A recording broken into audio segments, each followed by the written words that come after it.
இந்த வீடியோலையும் தமிழக தேர்தல் அதை பற்றின சில செய்திகள் அப்படிங்கிறதான். இதில் ஒரு மிக கேவலமான, அதே சமயம் நகைப்பிற்கிடமான சில செய்திகளை உங்க கூட ஷேர் பண்ணுறேன். நடிகர் விஜய பல இயக்கங்கள் பின்னால் இருந்து இயக்குனேன். பாஜகவும் அதில் இருக்குன்னு நான் சொல்லியிருக்கேன். அதை தாண்டி பல இயக்கங்கள், குறிப்பாக மிஷனரிஸு, அதுக்கப்புறம் அமெரிக்காவில் இருக்கக்கூடிய சிஐஏ மற்றும் டீப் ஸ்டேட். இந்த டீப் ஸ்டேட்டுன்னு சொல்கிறீங்களா சார், அது யார் அப்படின்னா, அதில் நிறைய பேர் இருக்காங்க.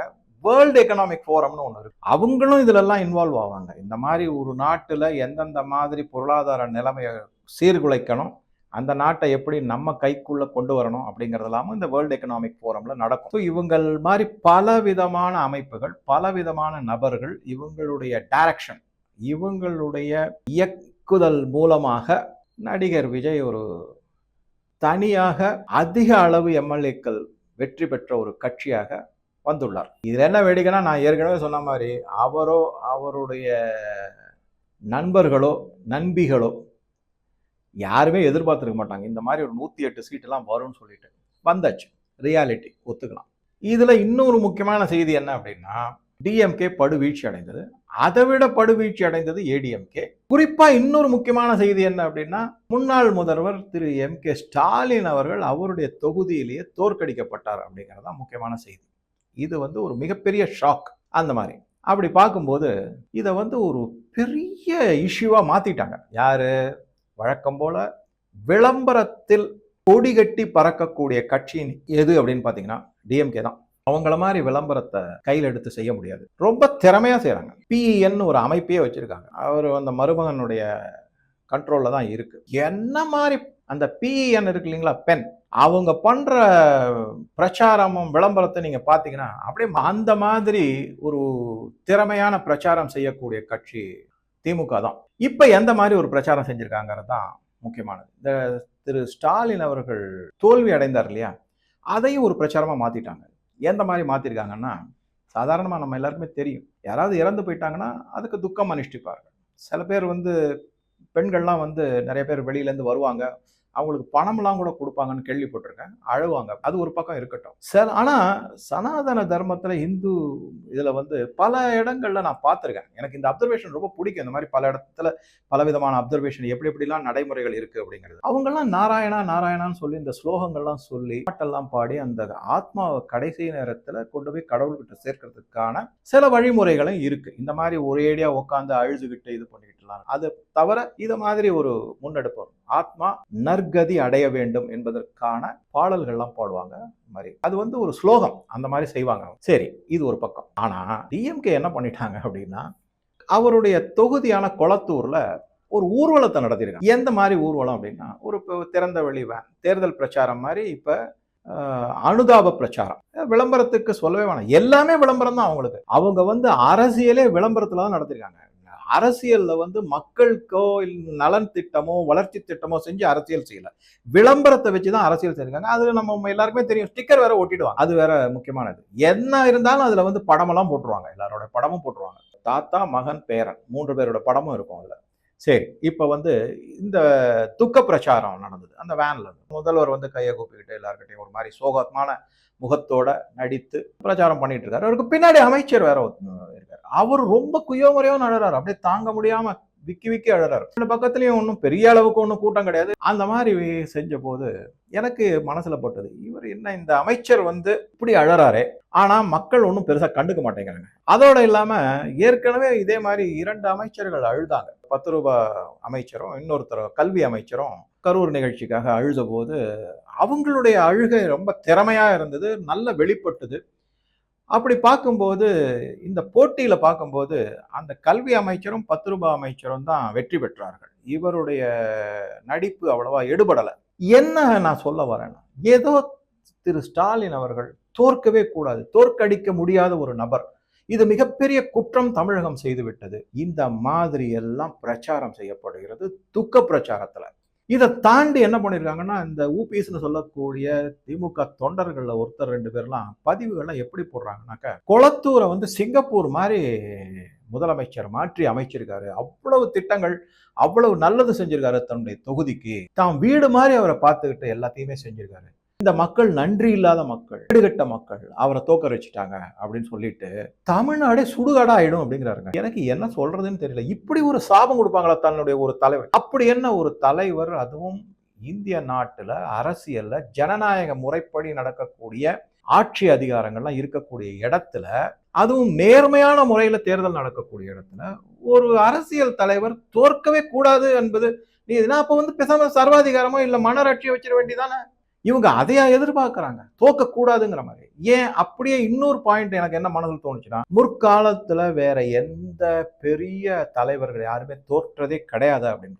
இந்திரா காந்தி எடுத்துக்கிட்டீங்கன்னா, அவங்க தில்லுமுள்ளு பண்ணி ஜெயிச்சாங்கன்றத கோர்ட் நிரூபிச்சு அவங்க பதவி விலகப்பட்டார்கள்.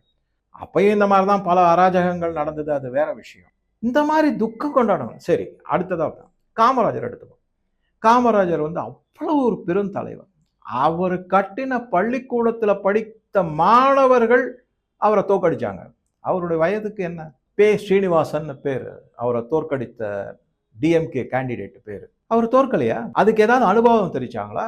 அதுக்கு பதிலா கருணாநிதி இன்னும் கிண்டல் தான் பண்ணாரு. அவரை நையாண்டி செஞ்சார். அவரை மிக ஏளனமாக பேசினார். அப்பேற்பட்ட காமராஜர் தோற்கலையா? எவ்வளவோ நல்லது செஞ்சிருக்காரு. கரப்ஷன் ஃப்ரீ, மிக எளிமையான முதலமைச்சரா இருந்தவர். அவர் தோற்றதுக்கு ஏதாவது வருத்தப்பட்டாரா? இந்த மாதிரி ஊர்வலம் நடத்தி பிரச்சாரம் பண்ணாரா?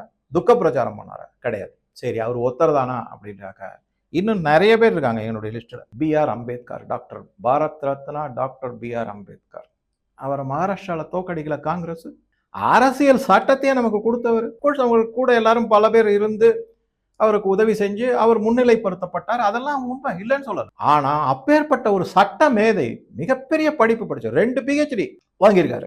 அவரை தோக்கடிக்கலையா காங்கிரஸ்? அந்த காங்கிரஸ் கூட தானே இந்த திருமாவளவன் கூட்டணி வச்சிருக்காரு. என்ன பேசுறாங்க? So B.R.. அம்பேத்கர் தோத்துரு, அதுவும் மகாராஷ்டிரால 2 முறை தோற்கடிக்கப்பட்டார்.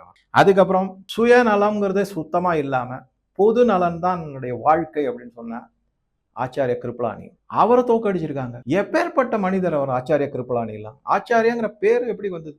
கிருப்பலானி தான் அவருடைய. சோ ஆச்சாரிய கிருப்பலானியை தோற்கடிக்கப்பட்டார். அதுக்கப்புறம் நீங்க பாத்தீங்கன்னாக்க நேருவின் வலதுகரம், அவரை எங்க நின்னாலும் ஜெயிப்பார்னு சொல்லிட்டு கிருஷ்ணமேனன், அவர் கேரளத்துக்காரர், அவரை கொண்டு போய் மும்பையில போட்டி போட வச்சு அங்க தோற்கடிக்கப்பட்டார். அவர் தோற்கலையா? சரி, அதுக்கப்புறம் இதை எல்லாத்தையும் விட முக்கியமானது, இவர்களுடைய கட்சியை நிறுவிய தலைவரான திரு சி.என். அண்ணாதுரை அவர்கள் எஸ்.வி. நடேச முதலியார் அப்படிங்கிறவரால சொந்த ஊரான காஞ்சிபுரத்திலே தோற்கடிக்கப்பட்டார். இல்லையா? இதெல்லாம் சரித்திர உண்மைகள். நடந்திருக்கா இல்லையா? அவரு தோற்கடிக்கப்பட்டார். அப்படிலாம் பார்க்கும்போது ஸ்டாலின் என்ன அண்ணாதுரையை விட மிகப்பெரிய தலைவரா, ஆளுமை மிக்கவரா, பேச்சு திறமை உள்ளவரா, கட்சியை கட்டி எழுப்பி காப்பாற்றி ஆட்சியில் அமர்த்தி விட்டு இந்த குடும்பத்திடம் கொடுத்து விட்டு போனாரு. அந்த அளவுக்கு திறமை மிக்கவரா இந்த ஸ்டாலின் அப்படின்னு பார்த்தோம்னா எதுவுமே இல்லை. ஏதோ குடும்பத்துல பிறந்ததுனால குடும்ப ஆட்சி மூலமாக முதலமைச்சராக வந்தவர். எதுவுமே இல்லாம முதலமைச்சராக வந்தவர் தான் இந்த ஸ்டாலின். ஒரே பின்னணி என்ன அப்படின்னா குடும்ப பின்னணி தான். ஓகே, நீண்ட கால அரசியல் இருந்திருக்காருங்கிறது ஒரு குவாலிபிகேஷனை எடுத்துக்க முடியாது. அது மட்டுமே தகுதினா எத்தனையோ பேர் நீண்ட காலமா அரசியல் இருந்திருக்காங்க. அவங்க எல்லாருமே எடுத்துக்க முடியுமா? சொல்லுங்க.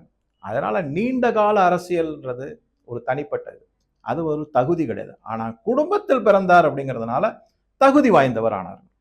அப்படியே இருந்தாலும் இதே திரு எம்.கே. ஸ்டாலின் என்ன பெருசா சாதிச்சுட்டாரு? வளர்ச்சி திட்டங்கள் ஏதாவது கொண்டு வந்தார்? கடந்த 5 ஆண்டுகள்ல 5.5 லட்சம் கோடி கடன் வாங்கி கடன் சுமையை ஏற்றினார். பலவித தகாத செயல்கள் நடந்திருக்கு.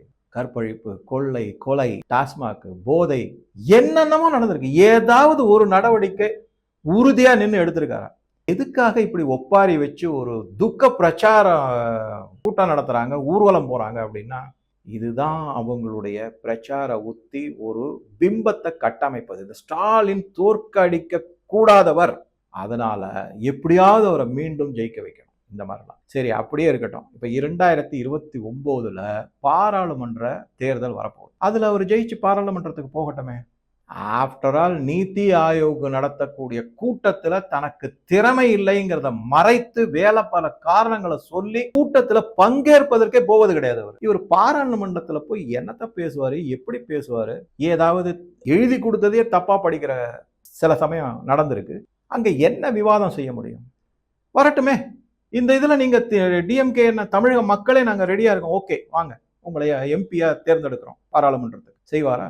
வரமாட்டாரா? இங்கே முதலமைச்சரா இருக்கணும் அந்த மாதிரி. ஸோ இந்த மாதிரி பிரச்சார உத்திகளை கையில் எடுத்து ஒரு பில்டப், அதாவது ஒரு பிம்பத்தை கட்டமைப்பது, இதெல்லாம் பண்ணாங்கன்னா மக்கள் இன்னைய தேதியில வெறுப்பினோட உச்சியில இருக்காங்க. இந்த ஆட்சியின் மேல இருந்த வெறுப்பு தான் அண்ணாமலைக்கு கூட கிடைக்காத ஒரு வாய்ப்பை நடிகர் விஜய்க்கு மக்கள் கண்மூடித்தனமா கொடுத்துருக்காங்க. இந்த நேரத்துல இந்த மாதிரி எல்லாம் பிம்பங்கள் கட்டமைக்கப்பட்டால் அது அவங்க மேல பூமராங் ஆகும். அவங்களுக்குத்தான் அது மிகவும் கெடுதலாக முடியும் என்பதை ஸ்டாலின் அவர்களும் அவரை சுற்றி இன்னும் அந்த துதிபாடி கொண்டிருக்கக்கூடிய முன்னாள் அமைச்சர்களும் கட்சிக்காரர்களும் உணர வேண்டும். ஸோ உங்க கருத்துக்களை பதிவிடவும். நன்றி, வணக்கம்.